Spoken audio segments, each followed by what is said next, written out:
Welcome to Springfield Career Insights. Tonight, we step into the most intimate yet universal terrain, love. Is affection the sanctuary of trust or the fragile bridge that betrayal can shatter? We explore how forgiveness, far from weakness, becomes the architecture of resilience, shaping not only relationships, but the future of dignity itself. In this episode, we ask, what happens when betrayal is confronted with silence? Can forgiveness restore sovereignty in love, or must the future be built on new foundations? We are joined by His Excellency Dr. Godfrey Gandawa, President of Springfield Research University, ceremonial architect and pioneer of Africa's multisensory therapy studio. His work reframes love as a civic covenant, not a private accident.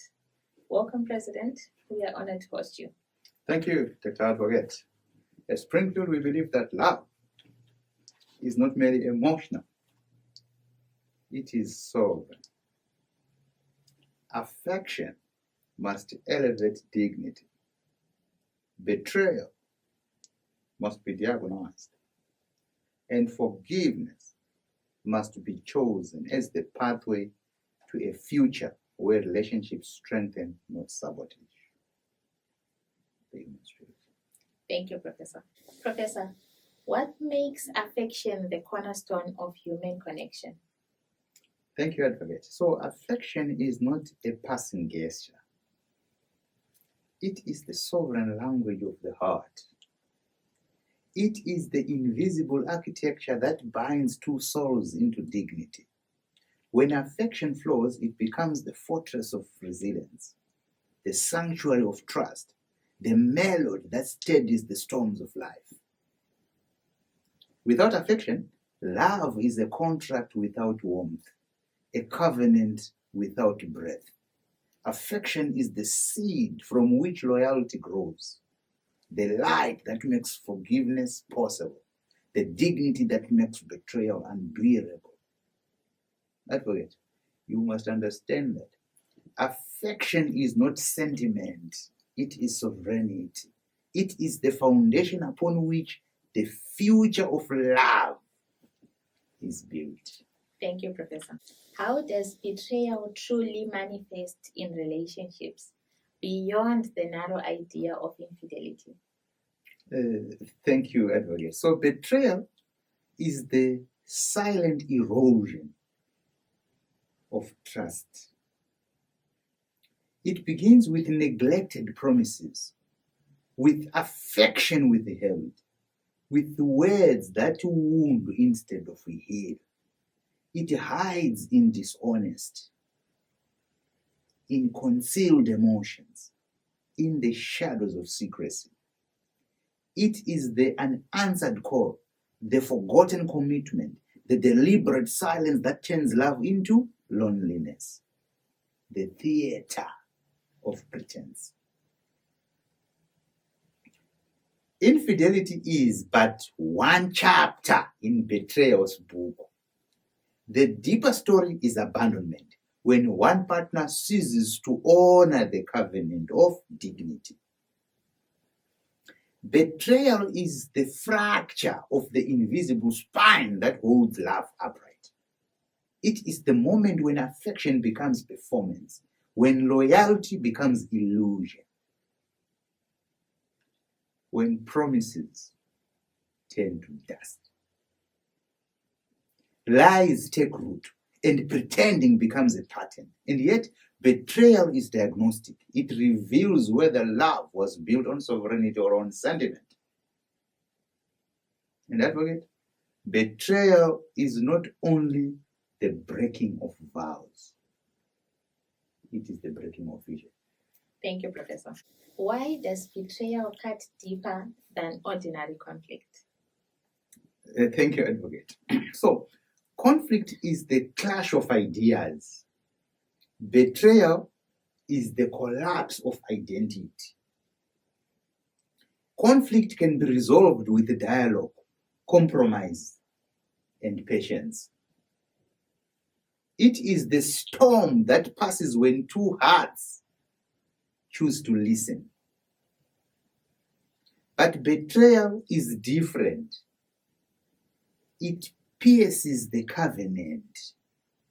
It tells the betrayed that their dignity was disposable, their trust expendable, their love negotiable. You see? It is not the argument that wounds, it is the abandonment. It is the silence that screams, the loyalty that evaporates, the promise that turns to ash.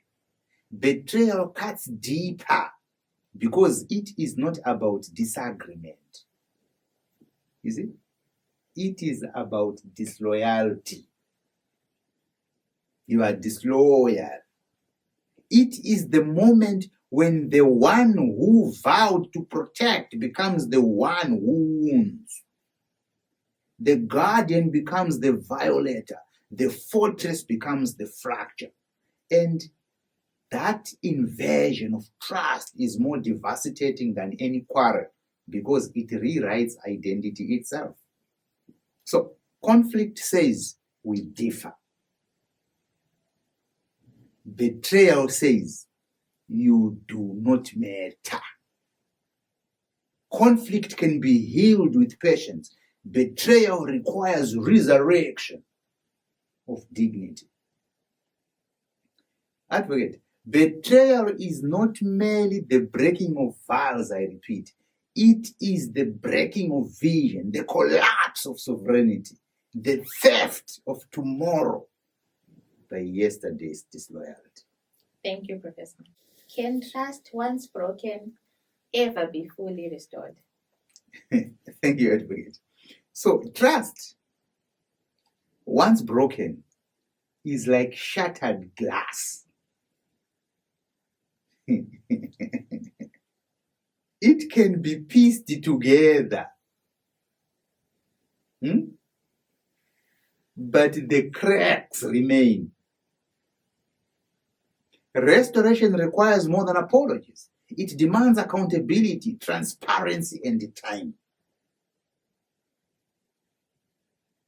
It requires the betrayer to rebuild not only affection, but credibility. It requires the betrayed to choose courage over cynicism, resilience over resentment. Is it? Trust can be restored, but never casually.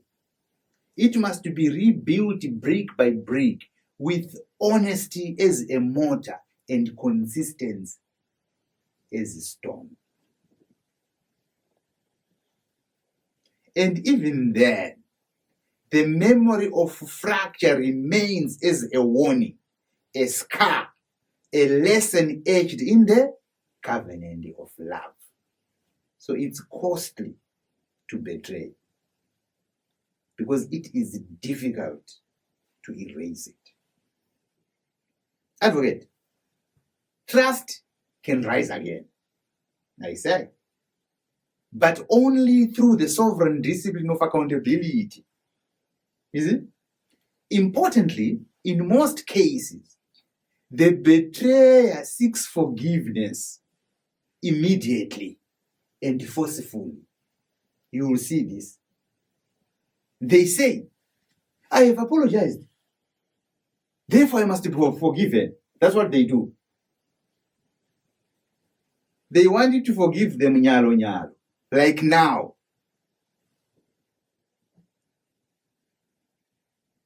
But they fail to understand that forgiveness is not a transaction. You see? It is a journey.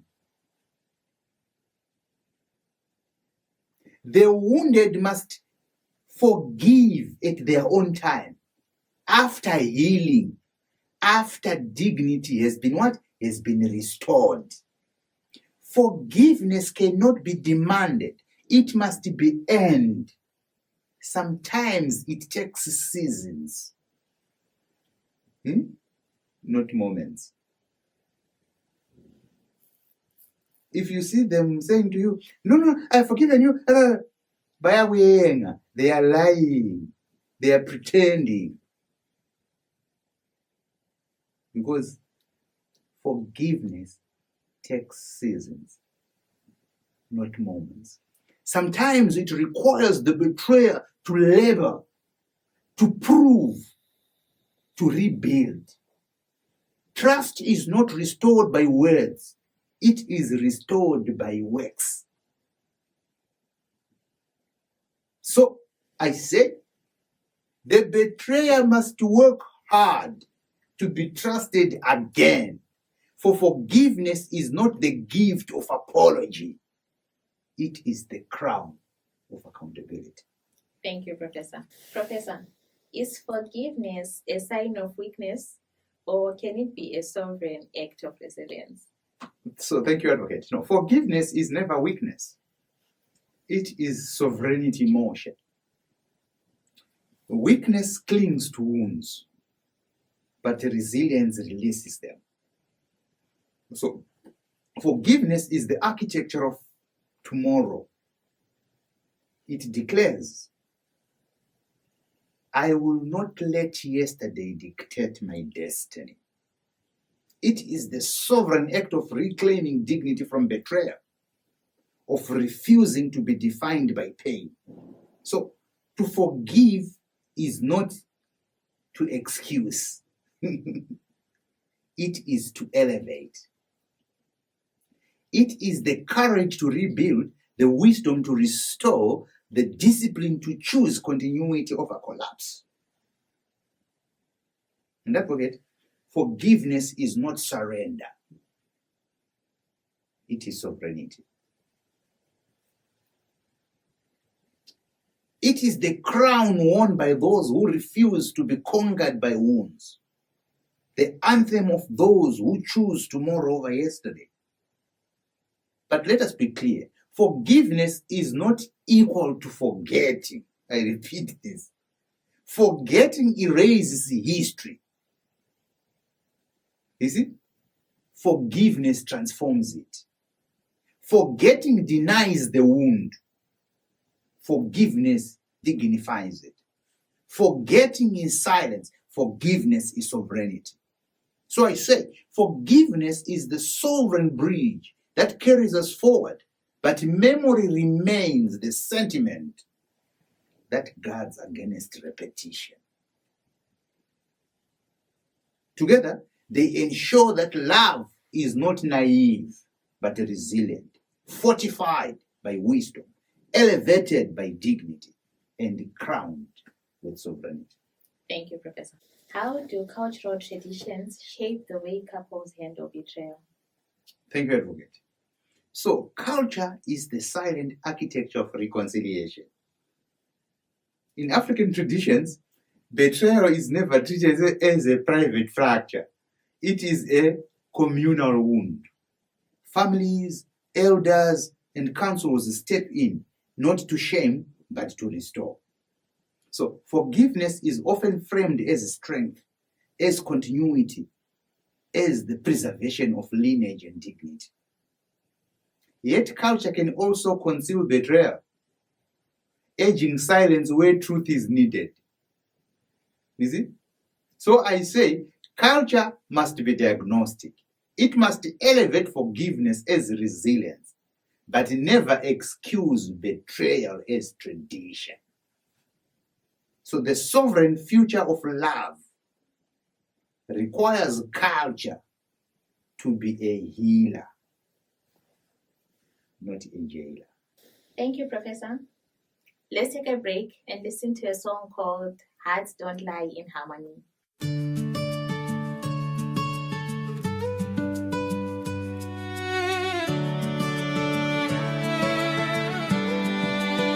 We didn't start with promises, no vows, no grand design. Just a melody between us, two hearts keeping time. You sang a note I didn't know, but somehow I replied. Before we ever said a word, our voices had aligned. Hearts don't lie in harmony.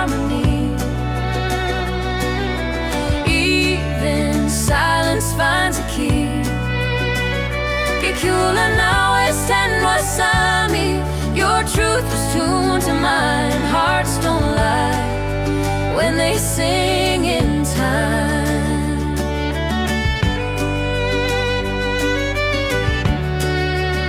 We didn't need translation, no script to understand. Your breath became my rhythm, your pulse my second hand. When the world grew loud and wrong, we found our way through song. Not perfect notes, but perfect trust. A love that sang all along. Hearts don't lie in harmony. Even storms can't break the key.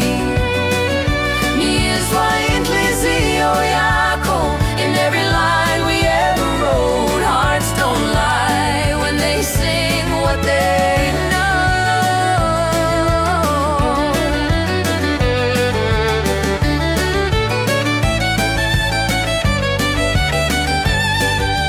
Hearts don't lie in harmony.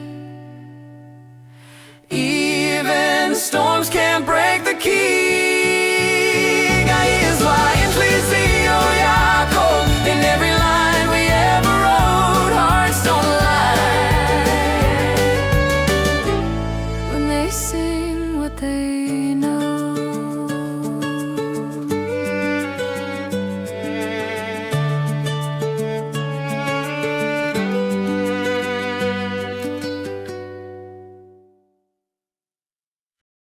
Welcome back.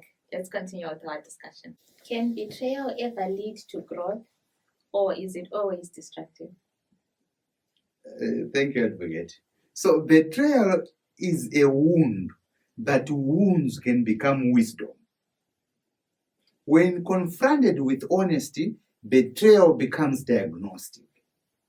It reveals the cracks in affection, the weaknesses in trust, the illusions in loyalty.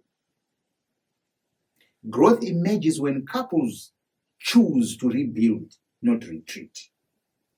Pain becomes pedagogy, scars become scripture, resilience becomes rhythm. But when betrayal is denied, concealed, or excused, it becomes poison, Advocate, corroding dignity, eroding trust, and destroying futures.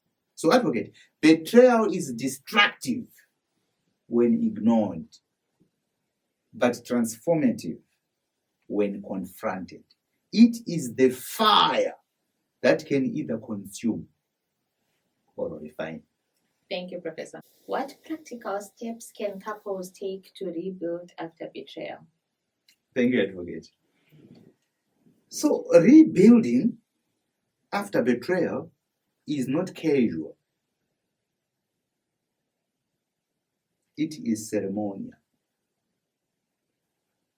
It requires dialogue that is honest, accountability that is visible, and the rituals of renewal that are deliberate. Couples must confront the wound, name the fracture, and design a new covenant. They must rebuild affection through consistency, restore trust through transparency, reclaim dignity through discipline. Forgiveness must be paired with accountability. Love must be paired with loyalty. And tomorrow must be chosen over yesterday. Rebuilding is not about forgetting, Advocate. It is about re-architecting. Love must be redesigned with sovereign clarity, rebuilt as a fortress where dignity is the cornerstone and trust is the foundation. And let me be clear, you do not seek pity and forgiveness without taking responsibility. Many betrayers want to seek pity and forgiveness without them taking responsibility for their mistakes. Too often, betrayers attempt to play the victim, you see, to harvest sympathy, to demand mercy without merit. This is wrong. It worsens the wound, deepens the fracture, and insults the dignity of the betrayed. Accountability is key. Honesty is key. Responsibility is the sovereign price of renewal. So I say, advocate, rebuilding after betrayal is not the theater of pity. It is the discipline of truth. Only when accountability is embraced can forgiveness become authentic. And only then can love rise again with sovereign clarity. Thank you, Professor. Professor, how does betrayal affect children and extended family networks? So thank you, advocate. So betrayal is never contained. You see? It is contagious. When trust collapses between two partners, the fracture echoes into the lives of children, into the corridors of family, into the memory of community. Children learn either resilience or resentment. They inherit either the courage to forgive or the cynicism to distrust. Extended families are drawn into the storm, forced to choose sides, to carry wounds, to replay narratives of pain. Betrayal is not a private wound. You see, it is a public scar. When love collapses, advocate, society trembles. And when forgiveness is chosen, society heals. Thank you, Professor. Is forgiveness possible without accountability? Advocate, forgiveness without accountability is surrender. It is silence disguised as mercy. True forgiveness demands a recognition of harm, confession of betrayal, and commitment to change. Without accountability, forgiveness becomes a mask, a performance, a denial of justice. Forgiveness must be paired with responsibility. Love must be paired with loyalty. And healing must be paired with honesty. Forgiveness without accountability is not a resilience, advocate. It is resignation. Sovereign love requires both mercy and justice. Thank you, Professor. How does religion or spirituality influence forgiveness in love? Thank you, advocate. So religion elevates forgiveness into divinity. Faith traditions remind us that mercy is not weakness, it is sacred strength. Spirituality teaches that forgiveness liberates the soul, that resentment chains the spirit, that love without mercy is incomplete. Yet religion must be diagnostic. It must never excuse betrayal as destiny. Forgiveness must be chosen, not coerced, embraced, not imposed. And advocate, spirituality makes forgiveness sacred, but sovereignty makes it strategic. So together, they elevate love beyond wounds.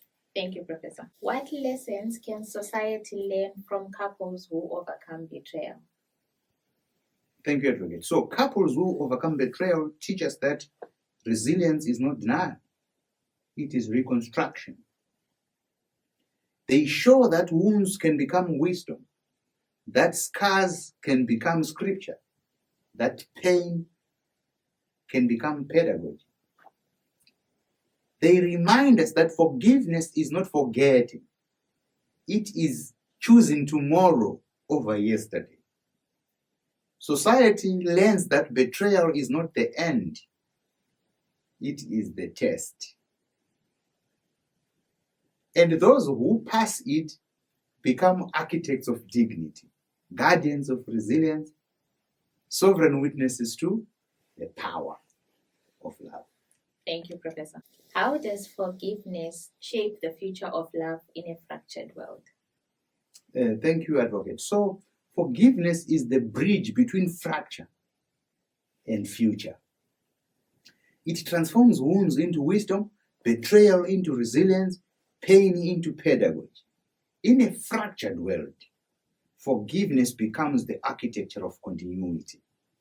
So it allows love to survive storms, families to survive fractures, societies to survive betrayals. Without forgiveness, love collapses into cynicism. Families collapse into division. Societies collapse into distrust. Forgiveness is not a luxury. It is the sovereign crown that ensures love has a future. But let us be clear, forgiveness is only sovereign when the betrayer is owned up. Too often, the betrayer seeks shortcuts, demanding mercy without accountability, insisting that apology alone is sufficient. But apology without ownership is theater, not transformation. Forgiveness cannot be forced. It cannot be rushed. It cannot be demanded. It must be earned through honesty, through responsibility, through the hard labor of rebuilding trust. And Advocate, forgiveness is not optional. It is sovereign. Yet sovereignty requires truth. Only when the betrayer confesses, accepts, and labors to restore dignity does forgiveness become authentic. Otherwise, it is not a bridge. It is a mirage. So, I say, forgiveness is the sovereign bridge to tomorrow, but accountability is the toll that must be paid to cross it. Thank you, Professor. Let's take a break and listen to a song called I'm Coming Home.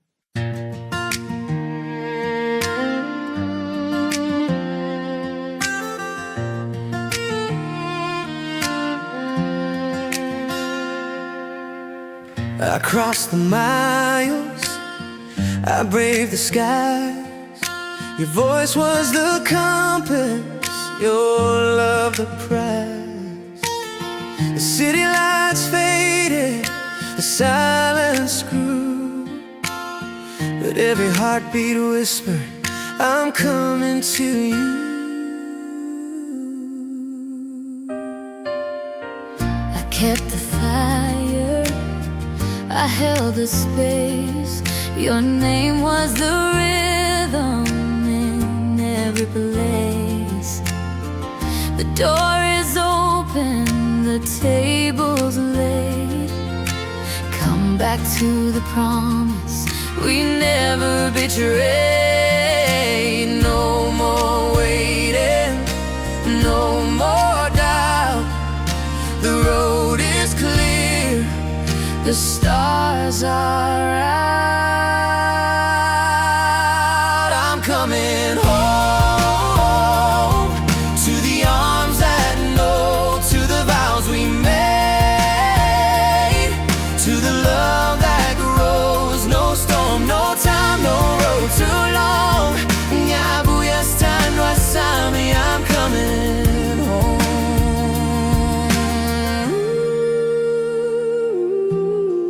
I lit the lamp, I sang our song. I knew you'd find your way all along. Nikulindile, usukulonge. I waited for you all day long. I'm coming home. I'm coming home.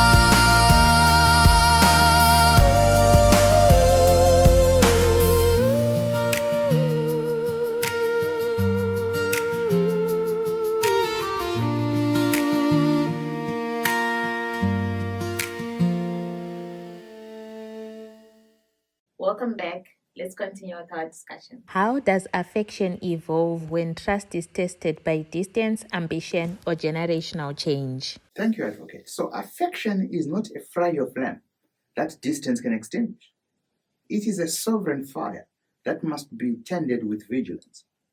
When trust is tested by distance, affection evolves into discipline, the daily ritual of remembering, the deliberate act of honoring what is unseen, yet still binding. When ambition intrudes, affection must rise above competition and become covenant, a reminder that dignity is not measured by conquest, but by the ability to carry another's spirit without betrayal. And when generational change arrives, affection must transform into inheritance, not nostalgia, but renewal.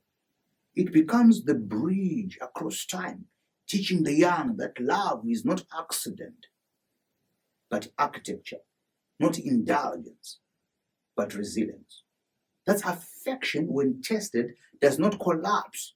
It evolves into sovereignty, a force that dignifies distance, redeems ambition, and sanctifies the passage of generations. Can affection survive without reciprocity, or does dignity demand balance? Thank you, Advocate. So, affection without reciprocity is a river that flows into desert. It moves, but it does not nourish. It survives, yes, but its survival without balance is erosion, not elevation. Dignity demands symmetry. To give without receiving is not affection, it is sacrifice. And sacrifice, if unacknowledged, becomes exploitation. Affection must therefore be reciprocal, not as transaction, but as covenant. A mutual recognition that love is not charity, but sovereignty shared. When reciprocity falters, affection can endure for a season, carried by memory, by hope, by discipline. Yet without balance, it withers into silence. True affection is not measured by endurance alone. It is measured by its ability to dignify both the giver and receiver, to sanctify both hearts in equal measure. That's affection without reciprocity is survival. Affection with balance is sovereignty, and sovereignty is the only soil in which love can flourish. In professional life, how does affection shape mentorship and leadership? Thank you, Advocate. So, affection in professional life is not sentiment, it is architecture. It shapes mentorship by transforming guidance into covenant. The mentor does not merely instruct, he dignifies the learner, affirming that their growth is sovereign, not accidental. Affection becomes the cadence of leadership. It is the tone that turns authority into trust, the reading that makes correction feel like elevation rather than humiliation. Where affection is absent, mentorship becomes mechanical and leadership becomes tyranny. But where affection is present, mentorship becomes inheritance and leadership becomes sanctuary. In the corridors of institutions, affection is the unseen scaffolding. It carries ambition without envy. It nurtures talent without exploitation. And it ensures that the next generation does not inherit only knowledge, but dignity. That's in professional life. Affection is the sovereign force that transforms mentorship into legacy and leadership into covenant. It is the poetry that makes competence humane and the discipline that makes authority just. Is betrayal always intentional, or can neglect and silence be forms of betrayal? Thank you, Advocate. Betrayal is not always the dagger drawn in malice. Sometimes it is the silence that refuses to speak. It is not only the deliberate act of treachery, it can be the quiet neglect that abandons dignity, the absence of voice when justice cries out for witness. Neglect is betrayal by omission. It says, your pain is invisible, your trust disposable. Silence is betrayal by complicity. It allows falsehood to reign. It permits injustice to breathe. It dignifies mediocrity by refusing to confront it. That's betrayal wears many masks. It may be intentional, sharp, and undeniable, or it may be subtle, cloaked in passivity, disguised as neutrality. But whether loud or quiet, deliberate or negligent, betrayal always fractures trust, always diminishes sovereignty, always wounds the covenant of affection. To diagnose betrayal, therefore, we must listen not only to the words spoken, but to the silences sustained. For sometimes the deepest treachery is not in the act, but in the refusal to act. How should communities narrate betrayal? Through punishment or through reform? Thank you, Advocate. So affection is not a fragile flame that distance can extinguish. It is a sovereign fire that must be tended with vigilance. When trust is tested by distance, affection evolves into discipline, the daily ritual of remembering, the deliberate act of honoring what is unseen, yet still binding. When ambition intrudes, affection must rise above competition and become covenant, a reminder that dignity is not measured by conquest, but by the ability to carry another's spirit without betrayal. And when generational change arrives, affection must transform into inheritance, not nostalgia, but renewal. It becomes the bridge across time, teaching the young that love is not accident, but architecture, not indulgence, but resilience. That affection, when tested, does not collapse. It evolves into sovereignty, a force that dignifies distance, redeems ambition, and sanctifies the passage of generations.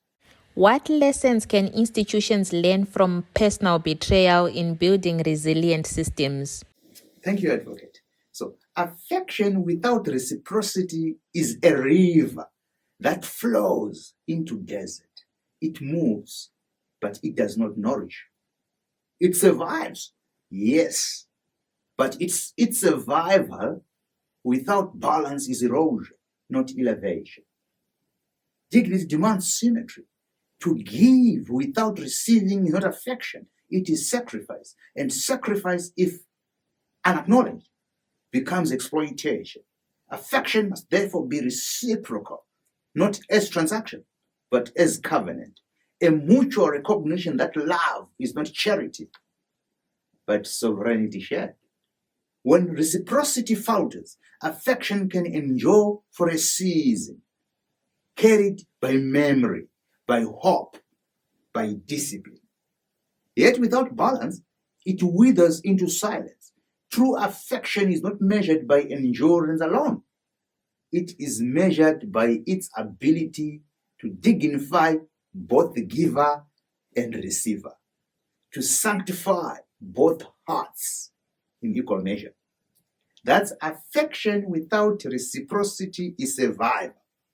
Affection with balance is sovereignty, and sovereignty is the only soil in which love can flourish. When forgiveness is offered, does it restore equality or create new hierarchies of power? Thank you, Advocate. So, affection in professional life is not sentiment, it is architecture. It shapes mentorship by transforming guidance into covenant. The mentor does not merely instruct, he dignifies the learner, affirming that their growth is sovereign, not accidental.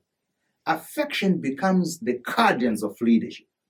It is the tone that turns authority into trust, the reading that makes correction feel like elevation rather than humiliation. Where affection is absent, mentorship becomes mechanical and leadership becomes tyranny. But where affection is present, mentorship becomes inheritance and leadership becomes sanctuary. In the corridors of institutions, affection is the unseen scaffolding. It carries ambition without envy. It nurtures talent without exploitation. And it ensures that the next generation does not inherit only knowledge, but dignity. That's in professional life. Affection is the sovereign force that transforms mentorship into legacy and leadership into covenant. It is the poetry that makes competence humane and the discipline that makes authority just. Can forgiveness be civic, not just personal? What does that look like in governance? Thank you, Advocate. Betrayal is not always the dagger drawn in malice. Sometimes it is the silence that refuses to speak. It is not only the deliberate act of treachery, it can be the quiet neglect that abandons dignity, the absence of voice when justice cries out for witness. Neglect is betrayal by omission. It says, your pain is invisible, your trust disposable. Silence is betrayal by complicity. It allows falsehood to reign. It permits injustice to breathe.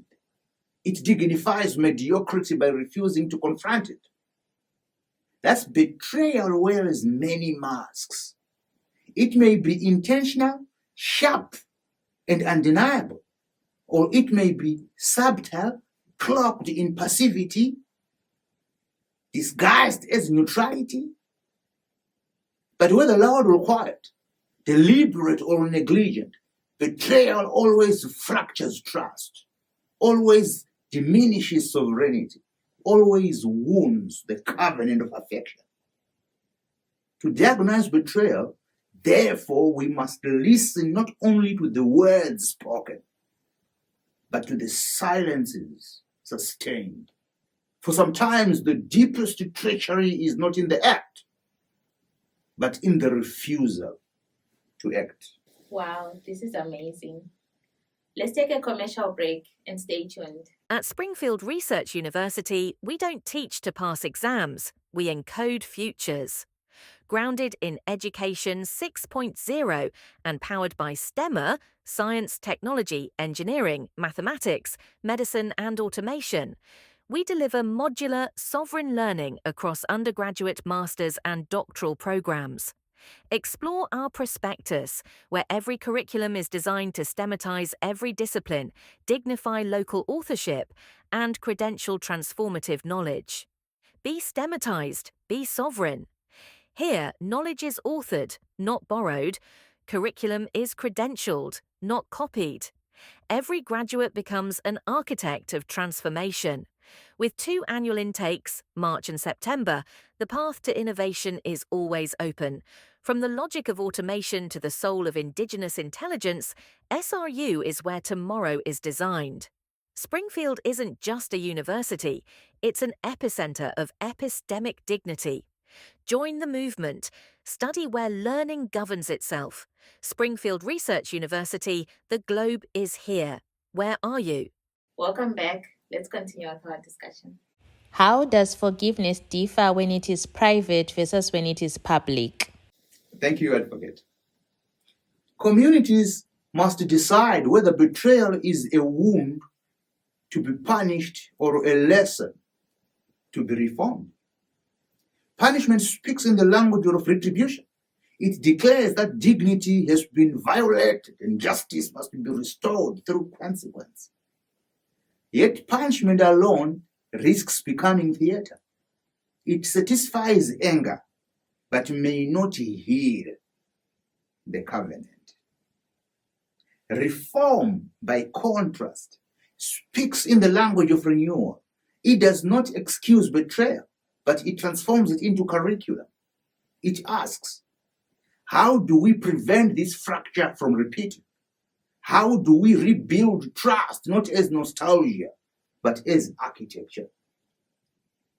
The sovereign path is not to choose between punishment or reform, but to sequence them. Betrayal must first be named, confronted, and dignified through accountability. Only then can reform elevate the wound into wisdom, turning treachery into testimony. Thus, communities narrate betrayal not as a tombstone, but as a threshold. Punishment guards dignity, reform restores sovereignty. Together, they ensure betrayal does not recycle despair, but inaugurates renewal. If love is reframed as a civic covenant, how does it influence justice and democracy? Thank you, Advocate. Personal betrayal is the rehearsal stage upon which institutions must learn their sovereignty lessons. When trust is fractured between individuals, the wound teaches us that systems too can collapse if loyalty is mistaken for competence or silence is mistaken for accountability. From betrayal, institutions must learn vigilance, that promises must be tested, not merely celebrated. They must learn transparency, that hidden motives corrode faster than open conflict. And they must learn renewal, that resilience is not built by recycling the same voices, but by elevating new ones who carry dignity as their compass. So, betrayal whispers that resilience is not the absence of failure. It is the architecture of recovery. Institutions that listen to this whisper will design systems that confront treachery with accountability, transform wounds into wisdom, and ensure that sovereignty is never surrendered to mediocrity. Thus, the lesson is clear. Betrayal is not only a personal tragedy, it is a civic curriculum. And resilient systems are those that turn betrayal into blueprint, ensuring that trust, once broken, becomes the foundation of stronger covenants. What has Springfield's multisensory therapy studio revealed about the human capacity to forgive? Thank you, Advocate. Forgiveness is never neutral. It is a sovereign act that reshapes the terrain of power. When forgiveness is offered, it can restore equality, for it declares the wound no longer defines us. The covenant is renewed. Dignity is shared once more. In that moment, forgiveness becomes the architecture of balance, lifting both the forgiver and the forgiven into a sanctuary of trust. Yet forgiveness can also create new hierarchies. The one who forgives may stand as the sovereign, holding the authority to release or withhold. The forgiven may carry gratitude that borders on dependence, a subtle imbalance where mercy becomes power. Thus, forgiveness is paradox. It heals, but it also rearranges. It can sanctify equality, or it can inaugurate hierarchy. The challenge is to choose forgiveness not as theater of superiority, but as covenant of renewal, where dignity is restored, not redistributed, and sovereignty is shared. not hoarded. In this way, forgiveness becomes not a crown for the forgiver, nor a chain for the forgiven, but a bridge where both walk together into a future dignified by resilience. How can young advocates learn to diagnose betrayal without cynicism and embrace forgiveness without naivety? Thank you, Advocate. So forgiveness, when lifted from the private to the civic, becomes the architecture of governance itself. It is no longer the quiet reconciliation of two hearts. It is the sovereign act by which nations, institutions, and communities choose renewal over revenge. In governance, forgiveness is not indulgence. It is design. It is the truth commission that confronts betrayal with transparency. It is the amnesty that dignifies confession, not concealment. It is the civic ritual that says, we will not recycle vengeance, we will recycle resilience. Forgiveness in governance looks like accountability paired with mercy. It looks like leaders who admit failure and are restored through reform, not recycled through secrecy. It looks like communities that confront corruption, punish betrayal, and yet still build bridges for renewal, because sovereignty cannot be sustained on perpetual fracture. Thus, civic forgiveness is not weakness. It is the sovereign discipline of a people who refuse to be trapped by yesterday's wounds. It is the covenant that transforms betrayal into blueprint and ensures that governance itself becomes the sanctuary of dignity. Before we conclude, what is your vision for how sovereign love can shape the next generation of leaders? Thank you, Advocate. Private forgiveness is whispered in the sanctuary of the heart. It is intimate, unseen, a covenant between two souls where dignity is restored quietly without audience, without applause.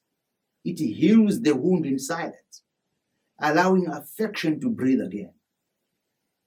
But its sovereignty remains personal.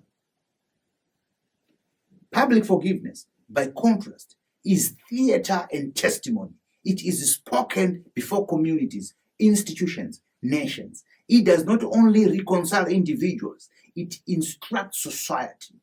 It becomes curriculum, teaching that betrayal can be confronted, that dignity can be renewed, that sovereignty can be shared beyond the private chamber. Yet, public forgiveness carries weight. It risks becoming spectacle where mercy is mistaken for weakness, or where the forgiver is elevated above the forgiven. Private forgiveness restores intimacy. Public forgiveness reshapes governance. Thus, forgiveness differs not in essence, but in scale. In private, it is covenant. In public, it is architecture. Both are sovereign acts, but one heals the heart, while the other instructs the world. Professor, what is your final advisory to those standing at the crossroads of betrayal and forgiveness? So thank you, Dr. Advocate. Betrayal is the fracture. Forgiveness is the bridge. And love's future depends on the courage to cross. Do not let wounds define you. Let resilience refine you. Do not let betrayal silence you. Let forgiveness strengthen you. The sovereign choice is not whether betrayal happened. It is whether forgiveness will happen. For betrayal is history, but forgiveness is destiny. Betrayal is the wound, but forgiveness is the cure. Betrayal is the collapse, but forgiveness is the resurrection. So I say, choose tomorrow over yesterday. Dignity over despair. Sovereignty over surrender. Choose to rise even when pain insists you fall. Choose to rebuild even when scars remind you of fracture. Choose to forgive, not because betrayal deserves it, but because your spirit demands it. For in forgiveness lies the future of love, and in resilience lies the sovereignty of the human spirit.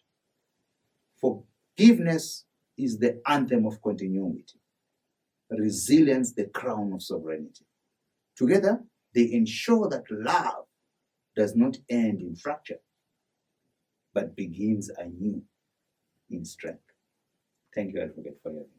Thank you, President, for reframing love not as a fragile indulgence, but as a sovereign covenant. Your insistence on diagonizing betrayal, elevating affection, and choosing forgiveness as resilience reminds us that relationships are not private accidents, they are civic architectures of dignity. To our audience, if you're ready to elevate your personal choices into sovereign clarity and to build futures where love strengthens rather than sabotages, Springfield Research University awaits you. Visit www.springfieldresearchuniversity.net and join the mission to structure life and leadership with sovereign wisdom. That brings us to the end of this diagnostic edition of Springfield Career Insights. May tonight's reflections provoke foresight, resilience, and sovereign healing.